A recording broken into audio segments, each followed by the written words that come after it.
ये हमने एक सर्किट बनाई है और इस सर्किट के थ्रू हम कैपेसिटर के ट्रांजिएंट रिस्पांस को देख सकते हैं। ट्रांजिएंट रिस्पांस मीन्स जब हम कैपेसिटर के थ्रू कोई भी करंट फ्लो कराते हैं, अगर डीसी करंट या एसी करंट कोई भी करंट फ्लो कराते हैं तो एसी को तो ये बाईपास कर देता है, यानी एसी जो है वो इसके थ्रू पास कर जाएगी एसी करंट, लेकिन जो डीसी करंट है उसका एक उस करंट से एक ट्रांजिएंट बिहेवियर होता है कैपेसिटर का, यानी थोड़ी देर के लिए कैपेसिटर के थ्रू करंट फ्लो करती है। वो इसलिए फ्लो करती है क्योंकि उस ड्यूरेशन में कैपेसिटर चार्ज होता है।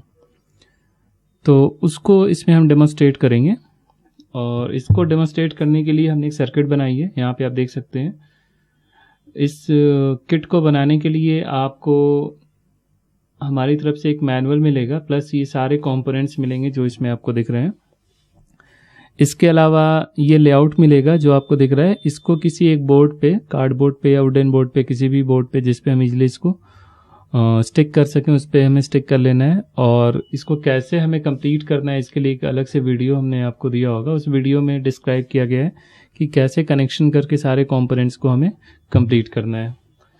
तो जो बेसिक कनेक्शन है वो ऐसा ही है जैसा इसमें वायर के थ्रू आपको दिख रहा है।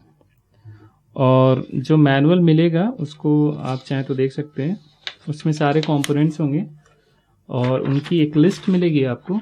इस लिस्ट में हम सारी चीज़ें, सारे कंपोनेंट्स के थोड़े बहुत डिस्क्रिप्शन भी देख सकते हैं कि फॉर एग्जांपल अगर हमें एक 9 वोल्ट की बैटरी यूज़ करनी है तो वो कैसे दिखेगी, वो चीज़ हमें यहाँ पे हमने एक इमेज बनी हुई है और यहाँ पे नेम है प्लस भी सिंबल इंडिकेट कर रहा है कि हमारा जो सोर्स है बैटरी का वो यहाँ लगेगा भी। और फिर यहाँ पे एक कैपेसिटर हमें यूज़ करना है, तो सॉरी ये बैटरी कैप है जो कि एक्सटर्नल कंपोनेंट है इसमें, इस सर्किट में एक्चुअली सर्किट का पार्ट नहीं है, तो वो चीज़ हमने यहाँ पे आप देख सकते हैं बैटरी कैप है जो कनेक्शन करने के लिए यूज़ किया जा रहा है। देन स्विचेज जो है हमारे S1 S2 एंड S3 वो सारे ऐसे दिखेंगे आपको। कैपेसिटर 1000 माइक्रोफैराड का वो ऐसा दिखेगा, वो यहाँ पे भी आप देख सकते हैं ये 1000 माइक्रोफैराड का कैपेसिटर है, ये स्विचेज हैं। और इसके अलावा जो एलईडी है वो एलईडी आप देख सकते हैं यहाँ पे एलईडी कैसे दिखेगी। एलईडी डी सिंबल इंडिकेट कर रहा है एलईडी को, तो यहाँ पे हम देख सकते हैं एलईडी डी। और फिर कुछ वायर चाहिए होंगे आपको और प्लस एक रेजिस्टेंस चाहिए होगा 1 किलो ओम का। रेजिस्टेंस को आइडेंटिफाई करने के लिए उसकी कलर कोडिंग भी यहाँ दी हुई है। 1 किलो ओम का रेजिस्टेंस हमने यूज़ किया है जिसमें ब्राउन, ब्लैक और रेड हमारे बैंड्स हैं, तो रेजिस्टेंस को हम उससे इजीली आइडेंटिफाई कर सकते हैं। और इसके अलावा ये सर्किट मिलेगा आपको जिसको आपको स्टिक करना होगा। तो इस सर्किट में पहले हम देखते हैं ये सर्किट कैसे वर्क कर रही है। तो जो बेसिक वर्किंग है सर्किट की वो हम ऐसे समझ सकते हैं कि इसको शो करने के लिए हमने यहाँ पे बैटरी सोर्स लगाया, पावर सोर्स, जिससे पावर यहाँ से जनरेट होगी। स्विच अगर ऑन है तो पावर ऐसे जाएगी, ये स्विच हम पहले ऑफ रखेंगे। तो उस कंडीशन में क्या होगा, ये S1 और S3 ऑन रहेगा और S2 ऑफ रहेगा। उस कंडीशन में एक कंप्लीट पाथ बनेगा करंट का, क्योंकि करंट हमेशा कंप्लीट पाथ में ही फ्लो करती है। तो यहाँ से करंट बैटरी के पॉजिटिव टर्मिनल से शुरू होगी फ्लो होनी, और ये बड़ा वाला लेग इंडिकेट करता है कि ये बैटरी का पॉजिटिव टर्मिनल है और यहाँ से नेगेटिव कनेक्ट होगा। तो करंट का जो फ्लो होगा वो इस डायरेक्शन में होगा जो कैपेसिटर को चार्ज करेगी थोड़ी देर तक। जब तक कि कैपेसिटर फुली चार्ज नहीं हो जाता तब तक यहाँ से करंट फ्लो होती रहेगी और उसी ड्यूरेशन तक एलईडी ऑन रहेगी हमारी। तो ये एलईडी इंडिकेट करेगी कि जो करंट है हमारा जो उसका बिहेवियर आप देख सकते हैं ऐसे है, यानी करंट पहले बिल्कुल एक्सट्रीम रहेगा और धीरे धीरे ये ऑलमोस्ट जीरो हो जाएगा। तो वो चीज़ हम यहाँ पे देख सकते हैं। उसके बाद जब इस स्विच को हम ऑफ कर देंगे और इसको ऑन करेंगे तो कैपेसिटर को डिस्चार्ज होने का एक पाथ मिल जाएगा, यानी जो भी चार्ज इसमें स्टोर्ड है जब हम ऑन करेंगे तो कैपेसिटर पे पॉजिटिव टर्मिनल पे पॉजिटिव चार्ज स्टोर हो जाएंगे इस टर्मिनल पे, और इस पे नेगेटिव चार्ज स्टोर हो जाएंगे क्योंकि ये नेगेटिव टर्मिनल से जुड़ा हुआ है। तो जब हम इस सर्किट को फिर जब हम इसे चार्ज फुल्ली कर लेते हैं तो सारे चार्ज यहाँ पे और यहाँ पे स्टोर हो जाते हैं, लेकिन जब तक वो तब तक डिस्चार्ज नहीं होंगे जब तक कि उन्हें कोई डिस्चार्ज का होने का पाथ ना मिले। तो जब हम इसे कनेक्ट कर देंगे तो एक ऐसी डिस्चार्ज करंट फ्लो होगी जो कि इस कैपेसिटर को डिस्चार्ज कर देगी, यानी पॉजिटिव टर्मिनल से करंट फ्लो होगी जो इधर से यहाँ की कंप्लीट हो जाएगी। तो इसको हम इस सर्किट में देखेंगे कैसे हमारी सर्किट वर्क कर रही है। तो इसको देखने के लिए यहाँ पे हम देखते हैं कि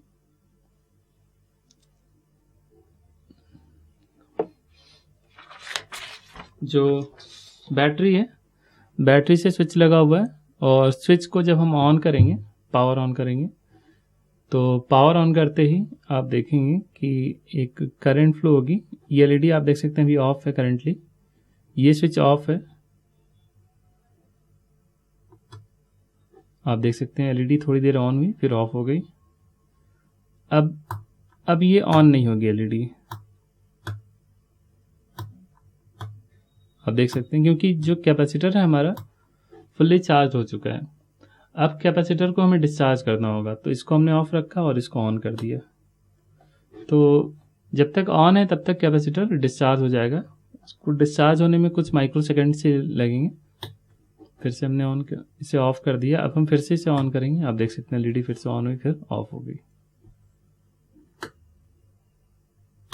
और अगर इसे हम परमानेंटली ऑन कर देंगे तो एक कंप्लीट पाथ मिल जाएगा करंट को फ्लो होने का इस डायरेक्शन में, यानी करंट इधर ना जाके ऐसे होके इधर से निकल जाएगी। तो ये एलईडी परमानेंटली ऑन रहेगी और जब हम इसे ऑफ करेंगे तो फिर ये ऑफ हो जाएगी।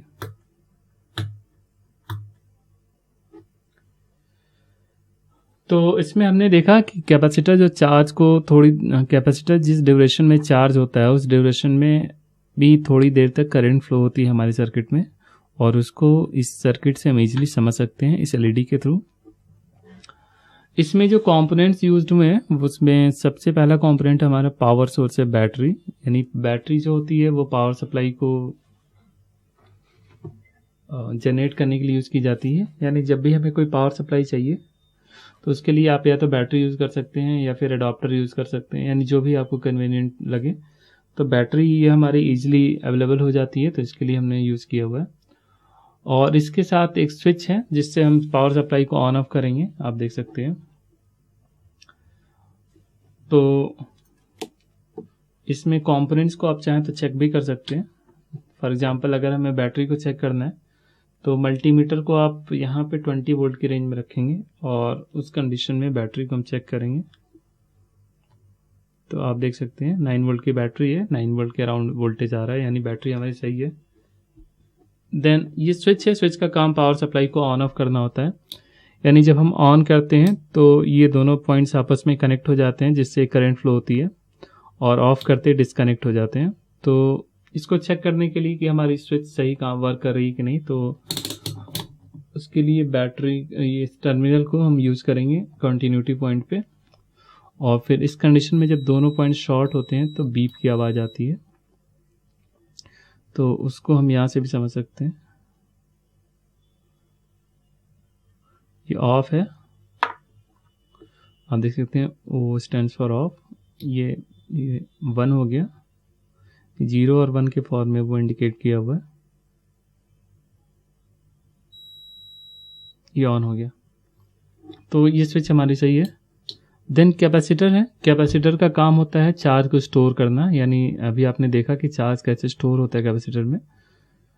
तो ये चार्ज को जब तक स्टोर करता है तब तक इसमें करंट फ्लो होती है, और जो मैक्सिमम चार्जिंग कैपेसिटी होती है किसी भी कैपेसिटर की वो उसके कैपेसिटेंस पे डिपेंड करती है। यानी Q आप देख सकते हैं Q=CV फॉर्मूला होता है, कैपेसिटेंस इनटू वोल्टेज। तो अभी जो पावर सोर्स है हमारा उसमें 9 वोल्ट हमने दिया है, और जो कैपेसिटेंस की वैल्यू है 1000 माइक्रोफैराड। तो ये चार्ज जो है हमारा 1000 इंटू V में कुछ ड्रॉप इस रेजिस्टेंस के क्रॉस भी होगा, लेकिन उसको हम अगर नेग्लेक्ट कर दें तो 9 वोल्ट इंटू 1000 यानी 9000 माइक्रो कूलम ये चार्ज को स्टोर कर सकता है। तो वो यहाँ पे हमने लगाया है। इसमें आप देख सकते हैं एक पोलैरिटी होती है, ये पॉजिटिव टर्मिनल होता है, ये नेगेटिव होता है। तो इसमें जब भी हम कनेक्शन करेंगे तो पॉजिटिव बैटरी के पॉजिटिव टर्मिनल की तरफ ये पॉजिटिव वाली पिन होगी और इधर नेगेटिव होगी, तो उसको हमें ध्यान से यहाँ पे लगाना है।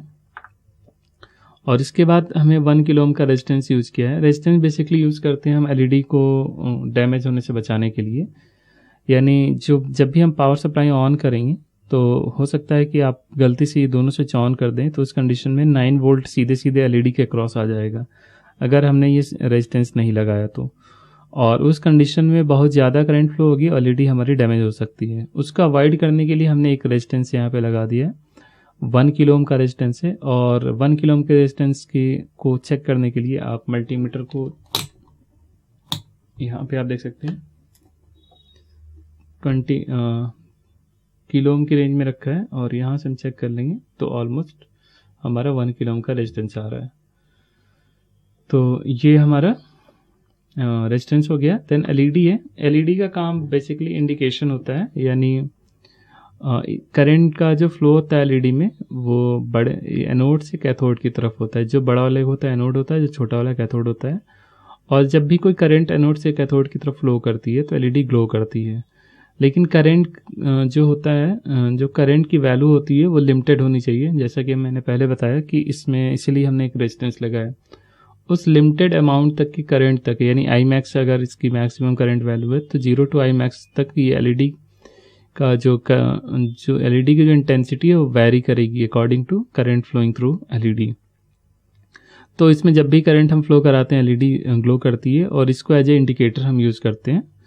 तो वो हमने यहाँ लगाया हुआ है। तो ये सारे कंपोनेंट्स आप लगा लेंगे। उसके आप वीडियो, आप दूसरा एक वीडियो है हमारा, उसमें आप देख के लगा सकते हैं कि सारे कंपोनेंट्स हमारे कैसे ईजिली लगाए जा सकते हैं। लगाए जाने के बाद आप, जैसा मैंने बताया आपको, सारे कंपोनेंट्स आप चाहें तो एक बार चेक कर लेंगे, हमारी शीट से मैच करा लेंगे कि वो सारे कंपोनेंट्स आपके पास हैं या नहीं। मैच कराने के बाद आप सारे कंपोनेंट्स चेक कर लेंगे। फिर हमारा दूसरा वीडियो जिसमें हमने बताया कैसे कनेक्शन करना है वो कर लेंगे। कनेक्शन करने के बाद फिर आप इसे यूज़ कर सकते हैं।